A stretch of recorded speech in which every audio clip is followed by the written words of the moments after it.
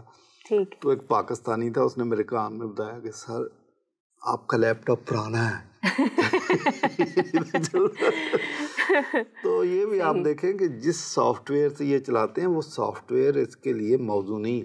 ٹھیک. اور ہر بات کو اسی پہ پرکھنا تو بہت ہی پھر مشکل، زیادتی والی بات ہے. صحیح، زیادتی والی بات ہے، بالکل ٹھیک. آگے وہ کہتے ہیں کہ آگے اسی بات کو وہ طول دے رہے ہیں. وہ کہہ رہے ہیں کہ اب خادم پر لازم ہے کہ اپنے آقا کی منشا کے مطابق کام کرے. اس لحاظ سے جناب مسیح سلام علیہ خدا نہ ہوا بلکہ انسان، پھر تجسم کی بھی نفی لازم آتی ہے. یہ میں پھر کہوں گا کہ وہ خادم کی وہ جو تھیالوجی ہے اس کو ہی غلط سمجھیں. اس کی ڈیفینیشن جو بائبل بیان کرتی ہے اس کو سمجھنے سے قاصر ہے. ارکان تثلیث میں چھوٹے بڑے کا مسئلہ نہیں ہے. وہ بعض اوقات ہمیں ان کے بیانات ایسے لگتے ہیں. مسیح یسوع کئی موقعوں پر کہتے ہیں کہ باپ مجھ سے بڑا ہے، میں تو وہی کہتا ہوں جو باپ کہتا ہے، اور یہ دائیں بائیں بٹھانا میرا کام نہیں ہے، یہ تو باپ ہی کرے گا. اور پھر قیامت کے بارے میں مجھے نہیں پتا، نہ فرشتوں کو پتا، یہ تو صرف باپ کو پتا. صحیح. اچھا، بات یہ ہے کہ جہاں بیٹے کو موقع ملتا ہے وہ باپ کو جلال دیتا ہے. صحیح. اس کو گلوریفائی کرتا ہے، اس کی عزت بڑھاتا ہے. اور جہاں باپ کو موقع ملتا ہے وہ بیٹے کی.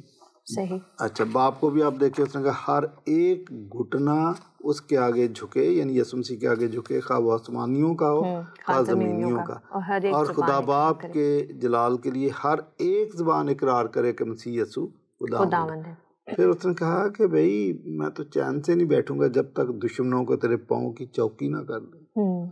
تو یہ ساری باتیں وہ ایک دوسرے کو جلال دیتے ہیں. چھوٹے بڑے کا تو مسئلہ ہی نہیں ہے کہ یہ جونیئر ہے یہ سینئر ہے. یہ جونیئر سینئر کا مسئلہ بھی ہم انسانوں کا مسئلہ ہے. اس لیے ہم اپنی عادتوں کو، اپنے بیہیویئرز کو خدا پر چسپاں کرنے کی کوشش کرتے ہیں. خدا کو خدا کے تناظر میں آپ سمجھیں. صحیح. ٹھیک. آگے وہ کہتے ہیں خدا دوسروں کا سرفراز کرتا ہے، ہوتا نہیں ہے. یہ الفاظ بھی جناب مسیح کے تجسیم کی نفی کرتی ہیں. یہ سرفراز کرنے والی بات دیکھیں، آؤٹ آف کنٹیکسٹ یہ بھی بات پڑھ رہے ہیں. پھر میں کہوں گا کہ کرسچن تھیالوجی کی آپ کو ذرا بھی انڈرسٹینڈنگ نہیں ہے، یا اگر ہے تو انڈرسٹینڈنگ کلیئر نہیں ہے. تھیالوجی بھی ابھی تھوڑی دیر پہلے میں دیکھ رہا تھا فیس بک پہ، میرا ایک بہت اچھا دوست ہے، وہ کو لیکچر دے رہا، تو نیچے کسی نے کمنٹس کر دیے ہیں کہ آپ دو تھیولوجیکل پوائنٹس کو مکس کر رہے ہیں. اور یہ بات درست ہے کہ تھیولوجیکل پوائنٹس ہر بندے کی گرفت میں نہیں ہوتے. تو یہ بھی یہی کہہ رہے ہیں کہ اچھا، بات یہ ہے کہ خدا دوسروں کو سرفراز کرتا ہوتا نہیں. خدا نے اپنے، یعنی باپ نے اپنے بیٹے کو تجسم دے کر دنیا میں بھیجا تھا. تو اس کے بارے میں بڑی کلیئر بات ہے کہ اس نے اپنے آپ کو خالی کر دیا، وہ انسانی لیول پر آ گیا اور اس نے تابعداری میں سب کچھ کیا.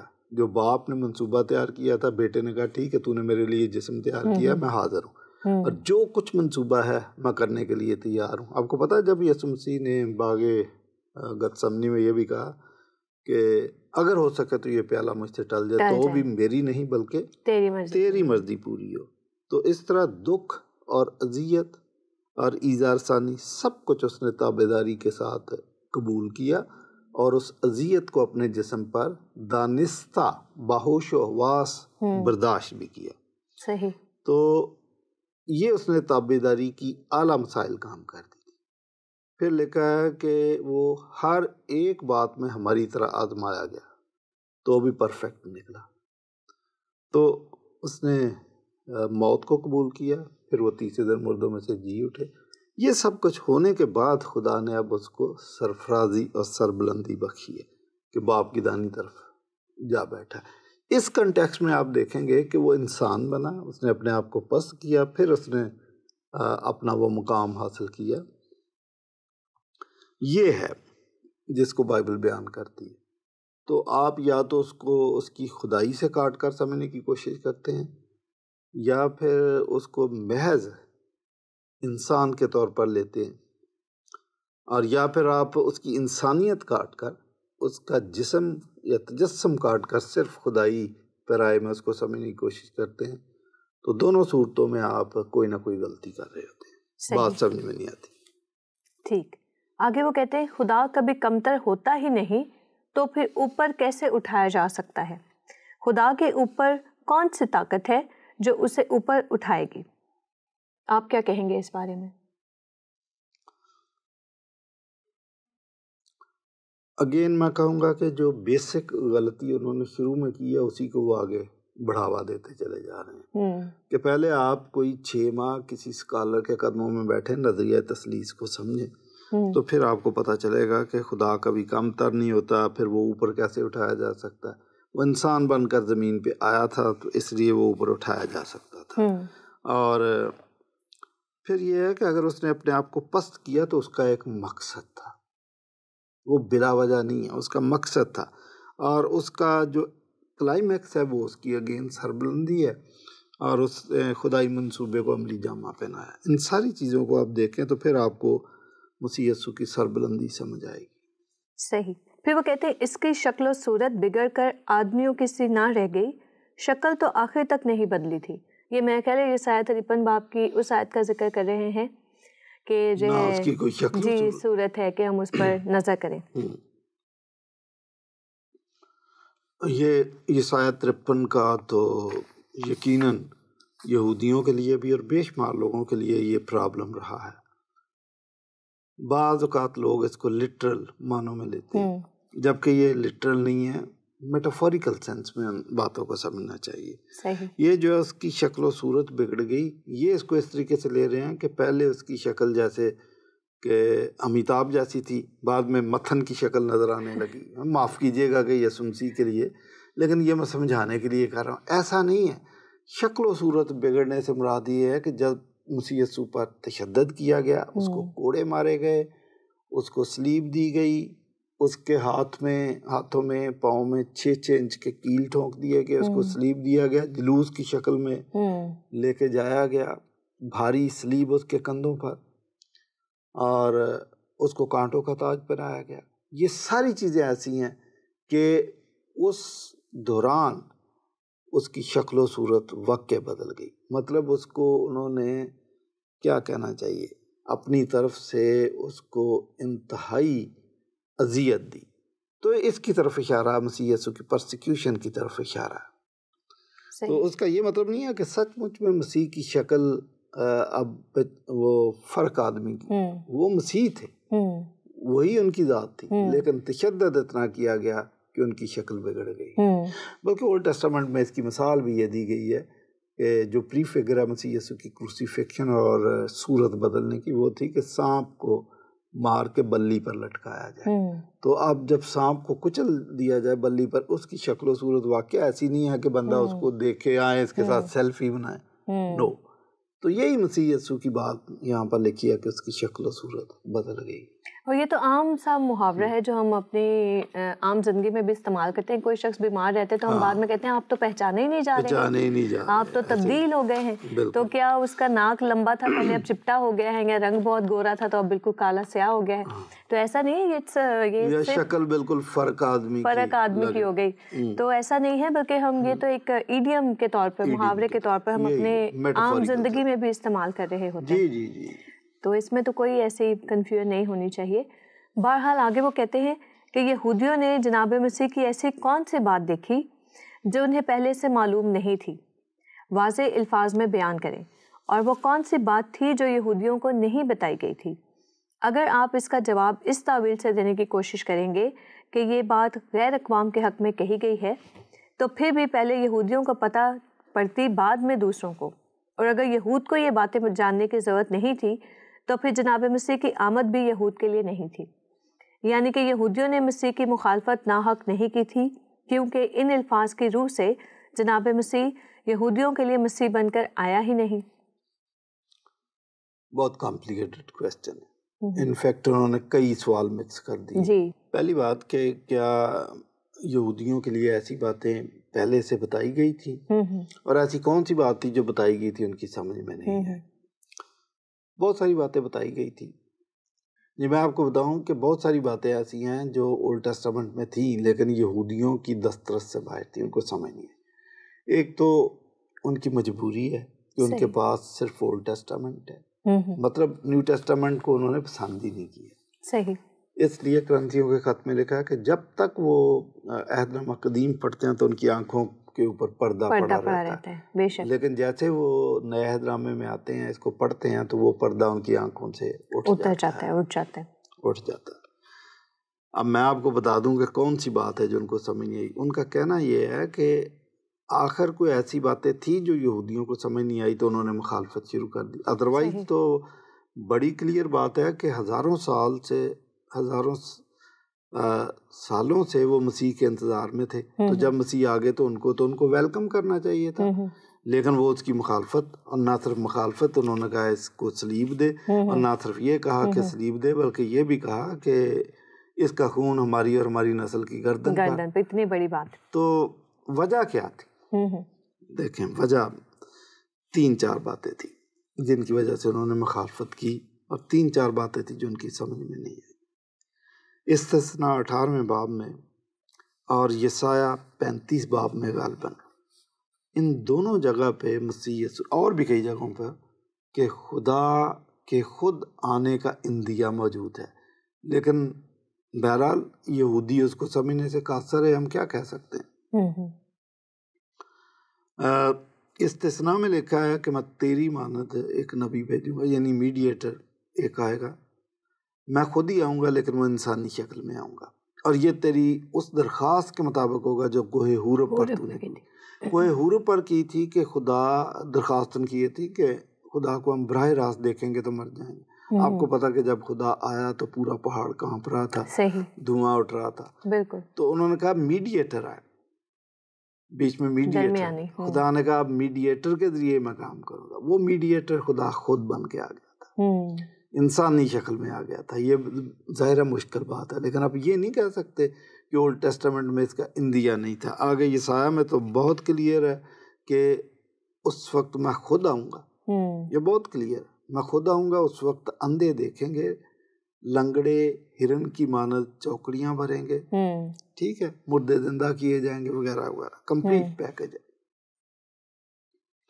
تو یہ اچھا، پھر جب مسیح یسوع خدائی دعوے کر رہے تھے تو یہ ان کی سمجھ سے باہر تھے، انہوں نے اس کو سمجھا نہیں، اور جب ان کو سمجھا نہیں تو ان کے خیال میں انہوں نے پھر استثناء 18ویں باب میں 2-3 آیتیں ہیں جن کی غلط تشریح کر دی۔ لکھا ہے کہ وہ آدمی نبی اگر سیلف سٹائل ہو، اپنے آپ سے دعویٰ کر دے اور میں نے نہیں بھیجا تو واجب القتل ہوگا، وہ جھوٹا ہوگا، اس کا فکر نہ کرنا۔ انہوں نے سمجھا کہ یہ خدا نخواستہ وہ نبی ہے، امپوسٹر ہے، یہ اصل نبی نہیں ہے، یہ مسیح نہیں ہے۔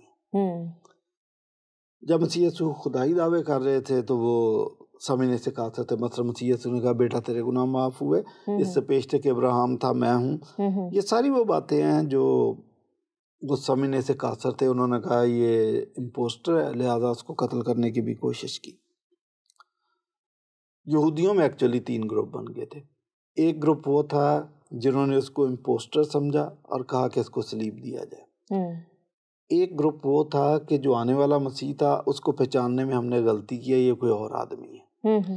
تیسرا گروپ وہ تھا جنہوں نے کہا کہ نہیں، جو آنے والا مسیح تھا وہ یہی ہے اور یہ واقعی سچا ہے، اور انہوں نے اس کو ریکگنائز کیا، اس کو خداوند مانا، دے بیکیم کرسچن۔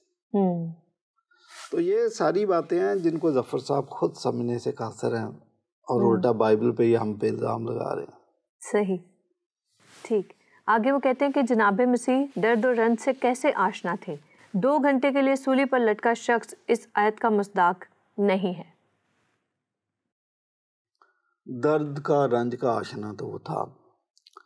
دیکھیں، بیسک اشارہ میٹافوریکل سینس میں صلیبی واقعے کی طرف اشارہ، لیکن وہ درد کا آشنا تھا کہ اپنے دوست لازر کی موت پہ رویا، ٹھیک ہے، اور پھر بنی اسرائیل کی قسم پرسی پر یا ان کے دیوالیہ پن پر بھی مسیح یسوع کی آنکھوں میں حالت زار پر اس کو رونا آیا ہے نا. تو بلکہ اس نے پھر اس کا اظہار بھی کیا کہ جب تم پر نگاہ کی گئی تو تم نے اس وقت کو نہ پہچانا. ایک تو یہ بھی ہے کہ وہ درد اور رنج کا آشنا تھا، لیکن بیسیکلی یسایہ 53 جس بارے میں بولتا ہے وہ مسیح کی صلیبی موت کے بارے میں ہی ہے. یہ کیسے کہہ سکتے ہیں کہ 2 گھنٹے کی صلیب تھی؟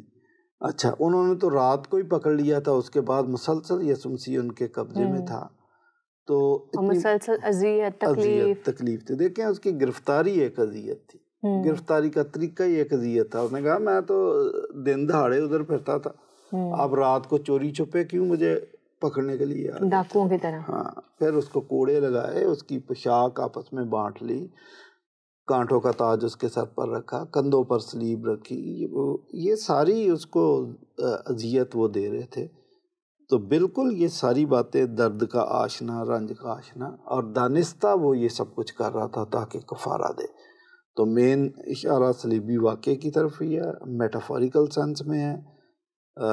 ضروری نہیں ہے کہ ساری زندگی اس نے رو رو کے گزاری ہو کہ دیوار کی طرف منہ کر کے رو رہے ہیں جی، نہیں، ایسی بات نہیں ہے. وہ ایک مشن پہ آئے تھے اور اس مشن کی تکمیل کے لیے پورے کانفیڈنس کے ساتھ انہوں نے اپنی زمینی خدمت میں کام کیا.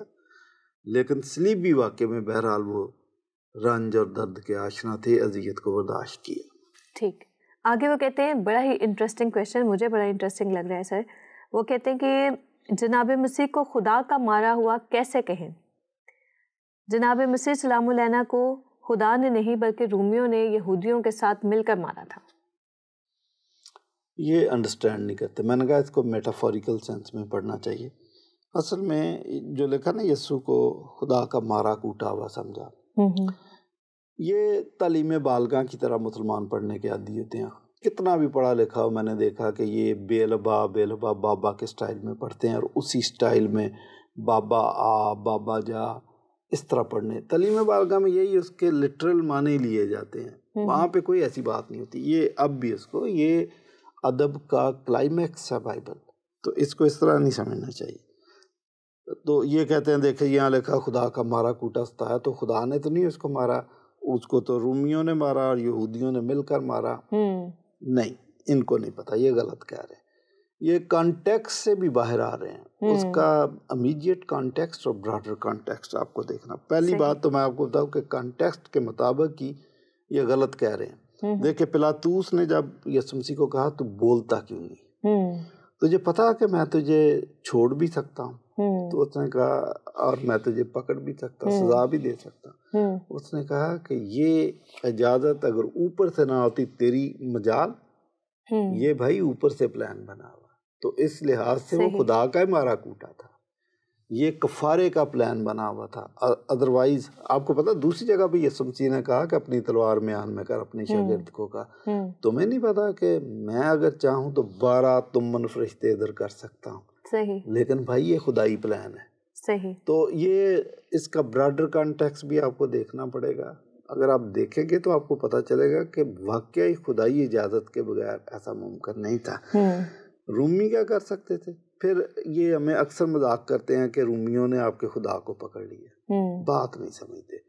وہ ایک شاعر بڑی خوبصورت بات کہتا ہے کہ یوں تو ہم آگاہ تھے صیاد کی تدبیر سے، ہم اسیر دام گل اپنی خوشی سے ہو گئے. تو پلاطوس کی کیا مجال اور رومیوں کی کیا مجال، لیکن کفارہ دینے کے لیے یہ سب کچھ ضروری تھا. ان راستوں سے گزرنا ضروری تھا کہ چونکہ نجات کا راستہ کلوری سے ہو کر جاتا ہے، تو نجات کا جو راستہ ہے وہ صلیب سے ہو کر جاتا ہے. یہ ضروری تھا. صحیح ہے، سمپل ایسے کہنا چاہیے کہ یہ تو سب اپنا اپنا کریکٹر پلے کر رہے تھے، رول پلے کر رہے تھے. یہ بھی ہے. اچھا، دوسری بات کہ 3 فورسز کام کر رہی تھی جو ان کو پتہ نہیں ہے. میں نے اپنی کتاب صلیبی کلمات میں یہ بات لکھی ہے کہ 3 فورسز کام کر رہی تھی. یہودی یہ سمجھ رہے تھے کہ ہماری فتح ہوئی، ہم نے یسوع مسیح کو مصلوب کر دیا، لیکن ان کو یہ نہیں پتا تھا کہ دراصل یہ خدائی فورس کام کر رہی تھی اور خدائی فورس یہ کہہ رہی تھی اس کو صلیب ہونا چاہیے. تو اس لحاظ سے تو پھر یہودیوں کی ناکامی ہوئی اور خدا کی فتح ہوئی. بے شک. تیسری فورس ابلیس کی تھی. صحیح. ابلیس کی پوری کوشش تھی. اب دیکھیں یہ درمیانی بندہ بیچ میں کہ اس کو صلیب نہیں ہونی چاہیے. اس لحاظ سے یہودیوں سے رومیوں سے تو ابلیس چالاک تھا.